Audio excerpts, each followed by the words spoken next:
Hello, my wonderful and beautiful listeners. It's your boy, and I am back at it again today with my very first book review. Today, we're going to be taking a look at Elizabeth Acevedo's young adult novel, The Poet X, a story that will slam the power of poetry and love back into your heart. And before you ask, yes, I printed out the cover of this book and slapped it onto another to use as a prop. I am a pirate. I steal books. I read them online because I am broke. Anyways, I actually really like this book, so I'm going to tell you guys a bit about it so you can decide whether it's worth buying or even pirating for yourself sometime. Here's a brief synopsis of the book. The protagonist is a 15-year-old Dominican girl named Xiomara, spelled with an X, who lives in Harlem, New York. She has a twin brother and some super strict, super religious parents. At this age, she's just starting to reach puberty. She wants to get a boyfriend, but her body's getting curvaceous and is netting her loads of unwanted attention from some downright dubious men. In addition to this, she's generally starting to think more for herself, and she's quickly finding out that her religion is becoming more of a prison for her than a comfort. All of these things are pretty confusing for her, as she doesn't have any solid way to openly explore them because of her strict parents. All she has is her poetry, and it's her poetry that sort of saves her all throughout the book, which is a theme that I'm sure resonates with most of my homie capital P poets out there in the world. This book is written in a way where it feels like we're reading her own personal poetry journal as all of this stuff unfolds. Each page is a poem of some form, mostly free form with like stanzas and stuff, but it very often breaks out into some more unique forms. My personal favorite instance of this is the page titled Not Even Close to Haikus, where Xiomara was feeling pretty emotional at the time, so she wrote a 3-line haiku format, but didn't actually pay attention to any of the syllables in each line. She just sort of like winged it for some reason.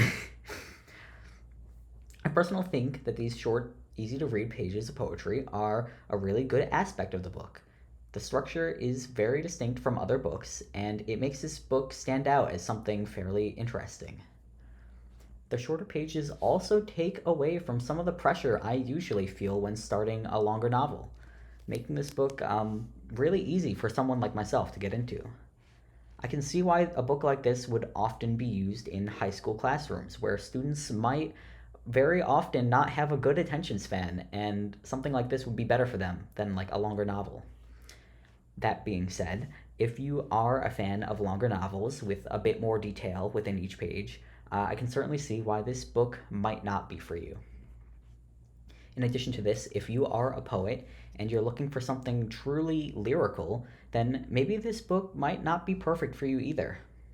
There are a lot of really good poems in here, and there's a lot of poetic structures that I think would be an inspiration to new poets. But I think this is first and foremost a diary.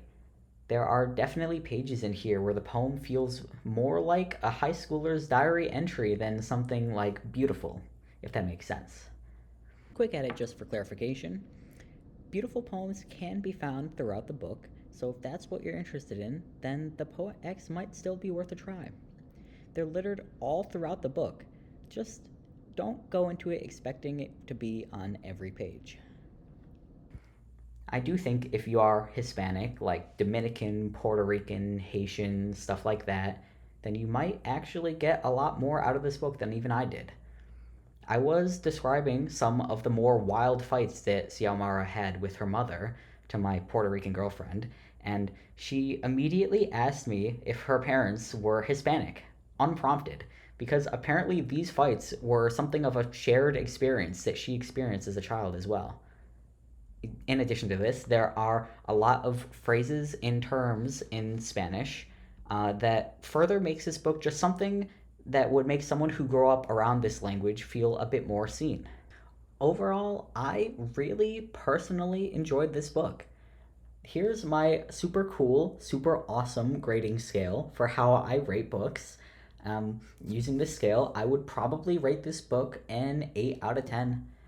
It's something I personally read and enjoyed, and probably something I'd recommend to others. But it's just probably not something I'd personally reread very often. If I had this book in high school, though, I mean, who knows? This could very well be a 10 out of 10 book for high school me. I mean, you never know. Anyways, that's all the time we have for today, unfortunately. Thank you so much for your time. You can almost definitely find this book in any like school or like local libraries if you want to try it out for yourself. Or you could go to the pirating site Library Genesis if you do want to be a little thief like me. Either way, I hope you all enjoy it if you read it. Let me know what you guys think in the comments below. I read them all. Live it up, guys. Bye bye.